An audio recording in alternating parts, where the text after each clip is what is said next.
Darren, another long road trip, of course, but I guess you guys are kind of used to that, aren't you, given where you are in the map? Yeah. There's no short ones. I thought Maidenhead away was like one of the close ones, and I got back in the house at I think 2:30. So it's they're never round the corner, but it's okay. Chance to bond. Yeah, absolutely. How do you look back on that Chesterfield game now? Do you bring positives away from it? Well, we do in performance. We do in terms of, you can compare when you start playing teams for the second time, you can kind of compare where you were, from the first game to the second game. I thought we were a lot better Saturday than we was in the first game. I think the attitude and the intensity of the players was magnificent, very, very good. And, as their manager said, as Paul Cook said, we probably deserved to win the game, if not draw it. And we all know it's the same thing, isn't it? And unless we can provide a solution in recruitment, we know we've not scored enough goals, and probably we're going to be saying this until the end of the year, and then there'll be a big recruitment drive in the summer for a 20-goal season centre forward. But we've got 15, 16 games left, and a third of the season to go, and I still have aspirations of at least having a run and a jump. Yeah, well, it's an easy question for me to ask, but probably not such an easy question for you to answer. But how do you turn some of these draws into wins? You just have to take your chance, don't you? You just have to take your chances. We had one on the line. We had Knowlesy at the post, he at the bar. Wilkinson missed as good a chance as he's going to get. And Luke's normally a good finisher. So they were big chances. I thought we played really well. Brilliant attitude, just brilliant. I think everyone can see that. These players are playing well above their part at the sum of their parts, well above. And the most important players in any recruitment drive for a manager are the goalkeeper and the forwards, always. And your ability or flexibility in how strong you can recruit in those areas always comes back to the same thing. But we, in year one, maybe year two to a certain point, Dagnall, Murphy, Richards, Omateo, Doofus. We had some very, very good options there. But I think we're always looking at ways to try and reduce the pressure on individuals or a certain position scoring all the goals. But I think when you're not taking your chances, the pressure it just puts on the rest of the team to defend so well. It's just you have to almost be faultless. You have to be faultless. So we know it's an issue scoring goals. It's for everyone to see. I think in recent weeks we've created lots more chances and better chances at that. Our set plays are really coming to the fore now. It wouldn't surprise me if we turned a corner on those. And we keep plugging away. Yeah, and it's Notts County next up, another one of the division's big teams, aren't they? What sort of a game are you expecting? Good games, really good, proper club, traditional club. Obviously came down with us. I've had similar difficulties in the division.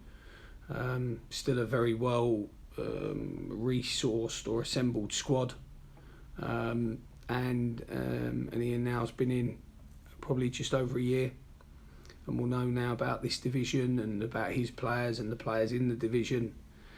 And they do very well. They play really good football. A team that plays with big distances between units, big distances between individuals.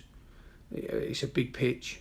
It'll be a tough game. Be a very tough game, and we just hope our attitude, intensity, endeavour, it will be greater than maybe their talent or technical ability. And if if it is, that's when we've always got our results, through endeavour and attitude. That's what we've always leaned on throughout the course of this season with this group of players. Yeah, and it's, I guess, just one of the things that happens from time to time, but your last game happens to be against Chesterfield, as does Notts County's last game happen to be against Chesterfield. Can we read anything into those results, perhaps, into this game, or is that just being perhaps looking for too much in one particular fixture? No, two really good results for Paul at Chesterfield. Really good results to come out of those two games with 6 points, and that kicks them back into life after a sticky patch. But I thought we gave Chesterfield a hell of a game. I was really, in terms of what the players did, went and took on 5,000-6,000 people at Chesterfield. We never held back. We kept on pressing and trying to push and trying to probe. I thought it was a really good performance. And no performances don't get you points, but they can help give you a kind of a clarity and a perception of how we're going to get those points. And I think they're playing really well. The players. And again, the expectation needs to be managed about what we can achieve. What we can achieve with this group over the long term. Now that's the exciting thing. And this year was always going to be a tough first campaign. But I think they're performing really well. And like I said, their care and devotion to try and perform and win games for this club is, I've never seen anything like it. And looking at Notts County, I mean, they're in the playoff places at the moment. How big a game is it from Yeovil's point of view, with your own playoff hopes, taking them into account, your own hopes for the playoff places? Yeah, we just need to try and we need to stay process driven. We need to keep trying to create these chances that we're creating at the moment, and like I said, we are getting better at it. We need to try and convert, obviously, and provide a solution to the chances we're creating and the goals we're not scoring or converting. And then we need to keep that attitude and desire, and that's the most important thing to me, the attitude and desire of the players, because when you with a third of the season to go and you sit mid-table with all the other gubbins floating around, I just think that what they're giving, and what the risk that they're almost performing at, I think is magnificent. I think they're doing themselves a massive credit, and their families a massive credit on how they've been brought up, and what that does is having that attitude and that desire just gives us a chance in every game. I think we're really close. I think we're the strength and the excitement of this team, like I said, is a long-term one rather than a short-term one. I think this could be a really good squad. How are the squad looking ahead of the weekend, just finally? Indifferent. Knowles took a free kick right on the chops and had a little bit of delayed sickness or nausea. And a headache, so he's had to go through certain concussion protocols this week, so we'll have to see if he joins in today for the first time. Grant Smith hasn't trained all week. I think he's planning to train tomorrow. Robinson's training for the first time today. I believe Olamola's training for the first time today. So we just need to see how they come out of those kind of first day back, and then we'll pick a very, very late squad tomorrow afternoon before we travel. If those individuals are coming back, then I think the squad's very healthy. Lawson needed to come out of the team Saturday because of his output on the Tuesday night. He's still kind of adjusting to having to play after his injury. So I'm having to be careful with him. I think as you can see against Maidenhead, I wanted to play Alex Bradley. I think he's trained really well of late, so I want to try and advance Alex's opportunities. So yeah, for the first time in the season, really, now I have to manage the squad and manage players that are not involved and not getting games, and justify why they're not playing and what they can do to get back in the side. But I still think there's maybe room for one more to bring in. One may have to go out the other way, but I think there's room for one more to go in, definitely. Yeah. Darren, good luck for the weekend. Appreciate your time. Thanks, mate. Take care. Thank you. You haven't broken a mirror lately, have you? Why? Well, bad luck. I mean, it seems to me that the team, you can't criticise their input or your input. Everybody's trying like hell, and yet it just, for whatever reason, there's these little you hit the bar or post, whatever it was, and then within minutes they go and bloody score. It's so frustrating. But that's the game. That's the game. That's the game. I think the last bit is the last bit in terms of converting charge will always be quality driven. It always is. We've got a really great goalkeeper, real quality. So it doesn't shock me that that our defensive record is what it is. And I'm not saying the forwards we have aren't quality, but you have to try and match that individual forward with the chances or types of chances that you create. So it's easy to know when you have Joe Quigley in the team that you cross the ball and you cross it early and you cross it high because he has a physical advantage over most. And you have to find that with everyone. We had to find that with Reece and Chris and Courtney, but we've sold 4 forwards in my time here in the last 2.5 years. I don't think there's another team in the next 2 divisions that have sold 4 forwards in 2.5 years. So, we've done quite well with our forwards in terms of giving them a valuation of value and then moving them on to supposedly bigger clubs. That's the way it goes. Sometimes it hits the post and goes in, sometimes it hits the post and goes out. But normally, the better the quality of that finish or finisher, then normally the chances are it hits the post and goes in. They're just facts of life. But again, I don't. It's frustration, but I only really get frustrated for the players because when I see how hard they're working, and they are working so hard. Chesterfield were brilliant, very professional after the game. Paul said to me, I haven't seen pressing or an intensity to win the ball back like that for years. And they're nice comments from an experienced manager, someone who very much tells you how it is. So I get frustrated for the players. Because they're, like you said, their work ethic to try and win is magnificent. But when you say that, is it one win in 13? That's sort of worrying, and yet we know what you're doing. We know you're trying to get it right, and we know the players are trying to get it right. But Dan touched on it. I mean, how the hell do you make that change? How do you break that sequence to get a run of wins? Take chances. Yeah. Score goals.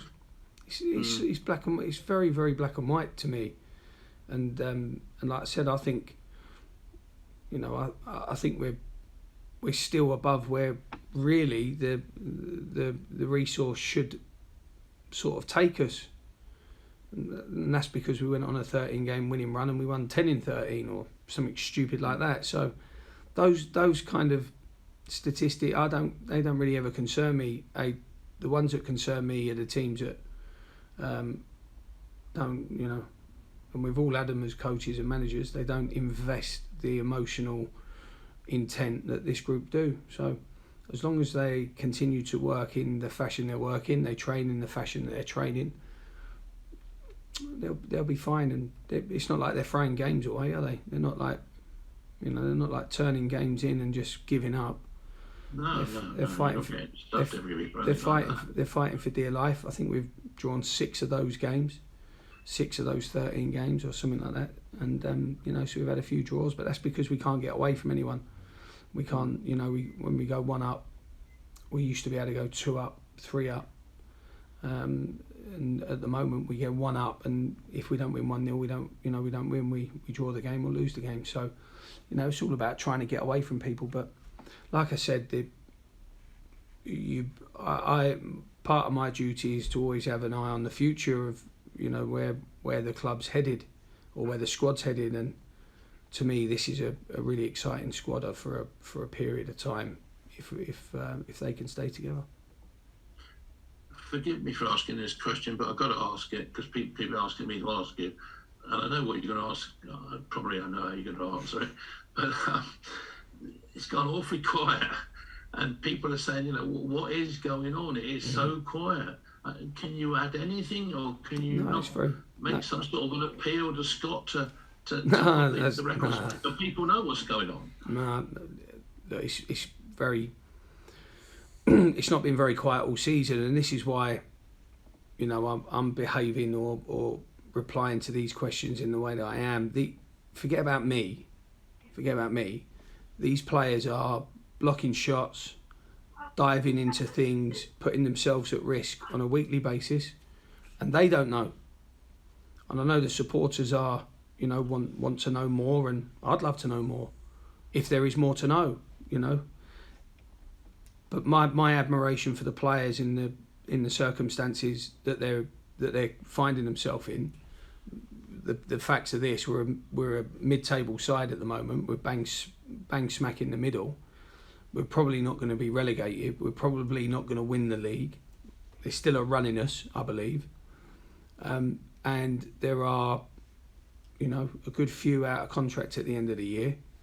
Let's take Wilkinson, for example, as a senior player, captain of the team. And Wilkinson's playing the game like he's going to be here for the next 4 years. And I think that's a wonderful characteristic to have, not only for Luke, but for the rest of the players in that same position. And the way they carry on and the way they push. Because I'm very lucky. I don't go on, so I'm not on social media. So, but all those young lads, all those players are. So what they do, what you hear on there, they'll hear on there, and what they don't hear on there, you won't hear on there. So they're all getting the same information. We're all getting the same information, whether that goes straight into the dressing room via social media, or whether it goes, comes from an official point. There's absolutely no way I'm going to make an appeal for my owner who pays my wages to start making statements.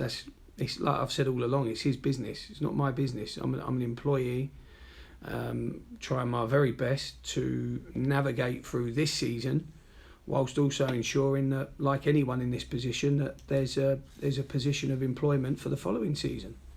Because that's my duty as a husband and a father, is to provide for my family. My duty as manager of the football club is to try and win as many games with and utilise the squad as best I can.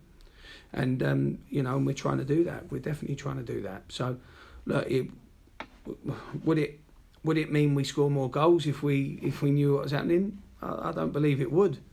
But what it would do is, obviously, it would settle people down, both the employees and the supporter base. But it's got nothing to do with me. Absolutely nothing to do with me. It really isn't. It really isn't. The thing that we've got to concentrate on trying to do is trying to, get ourselves a win, and then try and build upon that win. And the games are tough, and we're playing some good sides of late, but I think we're close. I think we're really, really close to being a good side. But I think because of the way the squad's been built, under these, under the criteria it's been built on, is I think they'll be better in the long term rather than the short term. Well, thanks for being so frank on the other question. Tough game tomorrow, though. I mean, Notts County they would have been perhaps considered one of the favourites to go up, and they're not quite high enough yet for that. But what a good place to start if you could turn it around tomorrow and win and start a run the other way now. Yeah, of course. We still forget it's a third of the season. It's a third of the season to go. There's some good games. We're playing our third game in a row away from home, that always brings its challenges. We think we're getting to a point now where the squad's as full as it can be, or as competitive as it can be within what we've got. And I'm sure that there is another flurry of wins in this group. I really do. But like I said,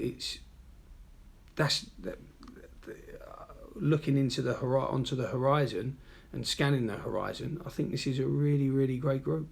I really do, and they've got so much. They've learnt so much this year.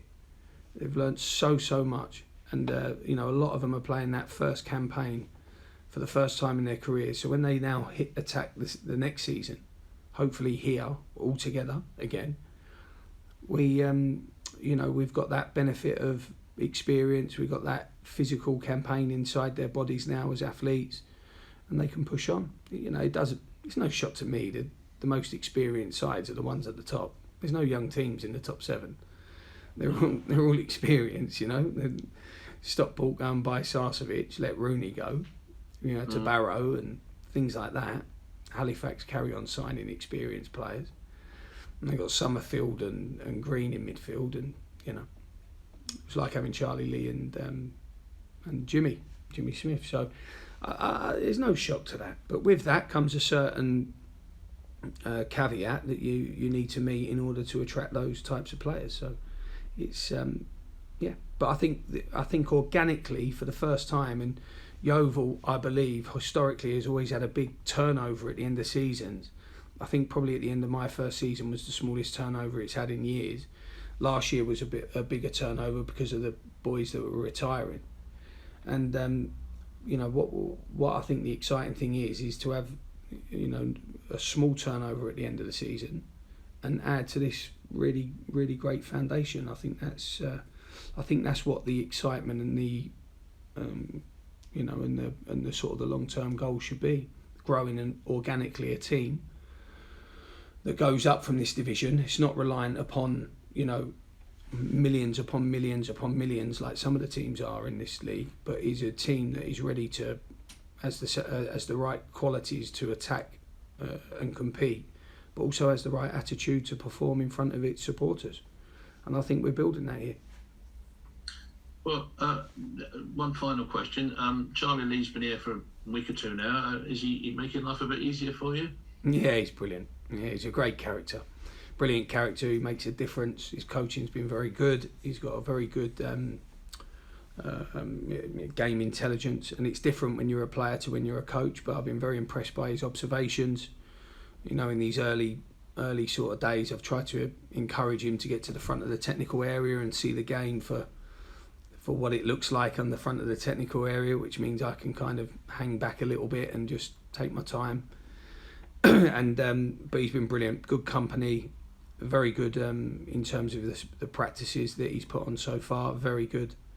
And I very much enjoyed having him with us. He fits straight in because of the character he is. He just fits straight in. He could fit in anywhere, Charlie, and create a big stimulus in the dressing room. So I think he's been fabulous, absolutely fabulous.